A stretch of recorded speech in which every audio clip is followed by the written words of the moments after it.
అధికారంలో ఉంటే సరిపోదు, ప్రజలకు సుపరిపాలన అందిస్తున్నామా అన్నది చాలా ఇంపార్టెంట్.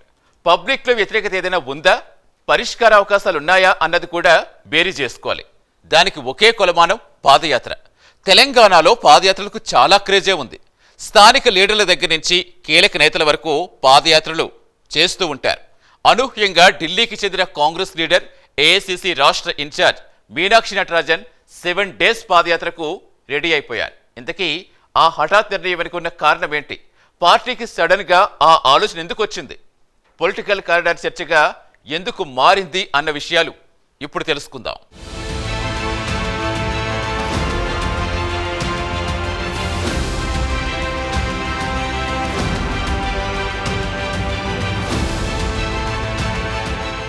2023 అసెంబ్లీ ఎన్నికల్లో ప్రజలు కాంగ్రెస్ కు పట్టం కట్టారు. రేవంత్ రెడ్డి సీఎంగా దూసుకుపోతున్నారు. 6 గ్యారంటీల అమల్లో కొంత ఆలస్యమైన ఖజానా ఆదాయానికి అనుగుణంగా సంక్షేమాన్ని ప్రజల దరి చేర్చేందుకు ప్రభుత్వం ప్రయత్నిస్తోంది. అసెంబ్లీ ఎన్నికల అనంతరం పార్లమెంట్ ఎన్నికలు పార్టీకి కొంతమేర జీవం పోశాయి. ఆ పార్టీ ఓటు బ్యాంకుకు కాపాడుకుంది. అయితే అనూహ్యంగా బీఆర్ఎస్ లో తిరోగమనం చోటు చేసుకుంది. బీజేపీకి బలమైన ప్రజల మద్దతు ఉన్నట్లుగా రిజల్ట్స్ వచ్చాయి.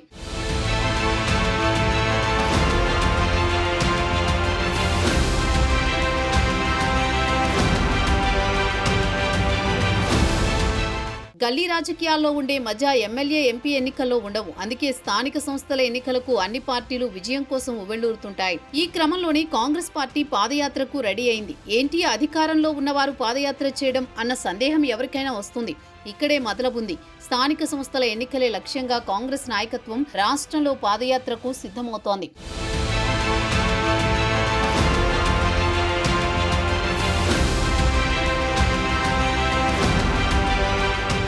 హస్తం పార్టీ రాష్ట్ర వ్యవహారాల ఇన్ఛార్జి మీనాక్షి నటరాజన్ జూలై 31 నుంచి ఆగస్టు 6 వరకు పాదయాత్ర చేపట్టనున్నారు.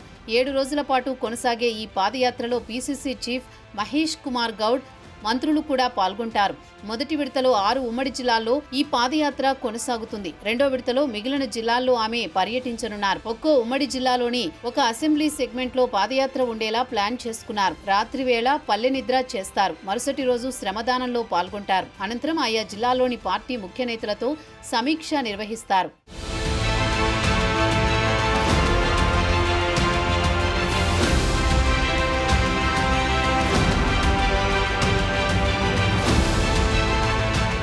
తొలుత రంగారెడ్డి జిల్లా పరిగిలో సాయంత్రం 5 గంటలకు మీనాక్షి నటరాజన్ పాదయాత్ర ప్రారంభమవుతుంది. ఆ విధంగా సంగారెడ్డి జిల్లా అంతోల్, నిజామాబాద్ జిల్లా ఆర్మూర్, ఆదిలాబాద్ జిల్లా ఖానాపూర్, కరీంనగర్ జిల్లా చొప్పదండి, వరంగల్ జిల్లా వర్ధన్నపేటలో పాదయాత్ర చేపట్టనున్నారు. స్థానిక సంస్థల ఎన్నికల్లో గెలిపే లక్ష్యంగా క్యాడర్కు దిశానిర్దేశం చేస్తారు.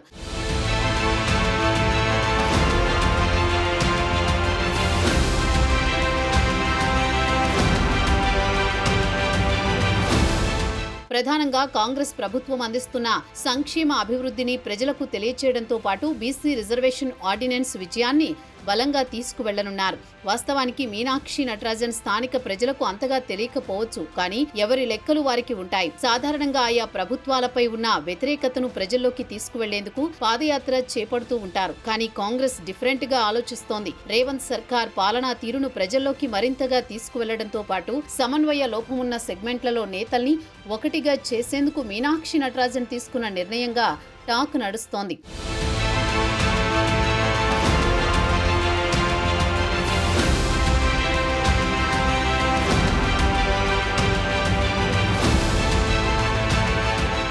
ప్రభుత్వాల్లో మార్పు రావాలన్నా, కనువిప్పు కలగాలన్నా తెలంగాణలో పాదయాత్రలతో చైతన్యం తీసుకొచ్చిన నేతలు చాలా మంది ఉన్నారు. టీపీసీసీ అధ్యక్షుడి హోదాలో రేవంత్ రెడ్డి కూడా మార్పు కోసం యాత్ర పేరుతో పాదయాత్ర చేపట్టారు. అనూహ్య విజయాన్ని కాంగ్రెస్ కు అందించారు. పీపుల్స్ మార్చ్ పేరుతో భట్టి విక్రమార్క సైతం పాదయాత్ర చేసి ఉన్నారు. కాంగ్రెస్ లీడర్ మధు యాష్కీ సైతం ప్రజా చైతన్య పాదయాత్రకు తెలంగాణ వ్యాప్తంగా చేపట్టారు.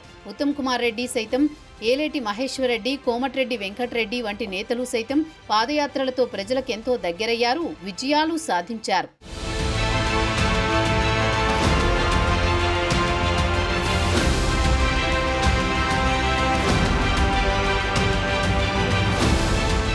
ప్రతిపక్ష నేతలు సైతం పాదయాత్రలతో ఫేమస్ అయ్యారు. అలాంటి వారిలో బీజేపీకి చెందిన బండి సంజయ్ ప్రజా సంగ్రామ యాత్ర చేపట్టి ప్రజా సమస్యలపై ఏకంగా మేనిఫెస్టోనే ప్లాన్ చేశారు. ఉద్యమ నేతగా పేరు తెచ్చుకున్న బీజేపీ నేత ఈటెల సైతం గతంలో పాదయాత్ర చేపట్టారు. ఇలా ఎంతో మంది నేతలు తెలంగాణలో వారి స్థాయిల్లో పాదయాత్రలు చేపట్టి ప్రజల్లో చైతన్యం తీసుకువచ్చారు.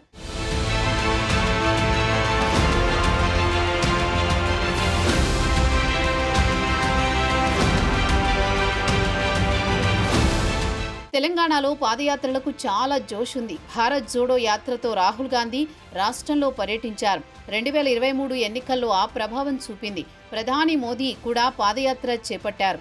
2024 ఎంపీ ఎలక్షన్స్లో ఓటు బ్యాంకు పెరగడంతో చాలా కీలకమైంది. కమ్యూనిస్టులు కూడా ప్రజా సమస్యలపై గలమెత్తుతూ చేపట్టిన ఎన్నో పాదయాత్రలు తెలంగాణ ప్రజలను ప్రభావితం చేశాయి.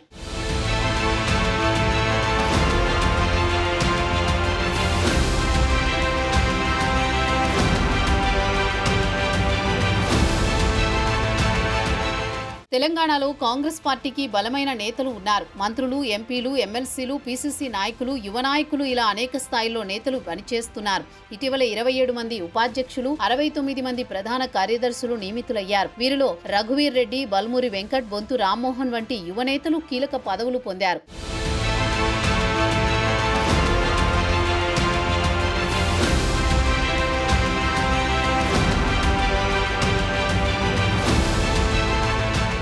మీనాక్షి నటరాజన్ పాదయాత్ర వెనుక ఉన్న పెద్ద వ్యూహమే బలమైన వ్యక్తిగా సీఎం రేవంత్ రెడ్డి ప్రస్తుతం పాదయాత్ర చేసేందుకు అవకాశం లేదు. ఆ స్థాయిలో రాణించడం అందరినీ కలుపుకుని పోవడం కత్తి మీద సాము లాంటిది. అందుకే ఢిల్లీ అధిష్టానం మీనాక్షిని రంగంలోకి దింపింది. ప్రధానంగా స్థానిక సంస్థల ఎన్నికల సన్నద్ధతతో పార్టీని బలోపేతం చేయడం లక్ష్యంగా ఉంది. ప్రజల సమస్యలపై ప్రత్యక్ష అవగాహనకు ఎంతగానో వీలు ఉంటుంది. ప్రభుత్వ పథకాల అమలు తీరును స్వయంగా తెలుసుకోవచ్చు. ముఖ్యంగా గ్రామ, మండల, నియోజకవర్గ స్థాయిలో నాయకుల మధ్య సమన్వయం పెంచేందుకు మీనాక్షి నటరాజన్ పాదయాత్ర కీలకమని చెప్పాలి. ఇక పార్టీ ఎజెండాగా జై భీమ్, జై బాపు, జై సంవిధాన్ నినాదం ప్రచారాన్ని ప్రజల్లోకి విస్తృతంగా తీసుకువెళ్లేందుకు ఉపయోగపడుతుంది. కాంగ్రెస్ పార్టీకి కొత్త దిశ చూపే యాత్రగా మారుతుందని విశ్లేషకుల అంచనా.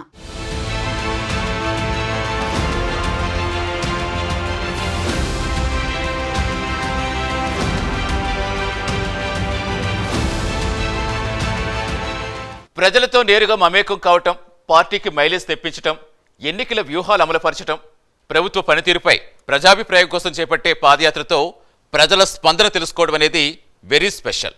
అందుకే తెలంగాణ రాజకీయాల్లో పాదయాత్రలు ఒక ప్రత్యేకమైన వ్యూహాత్మక సాధనంగా మారాయి.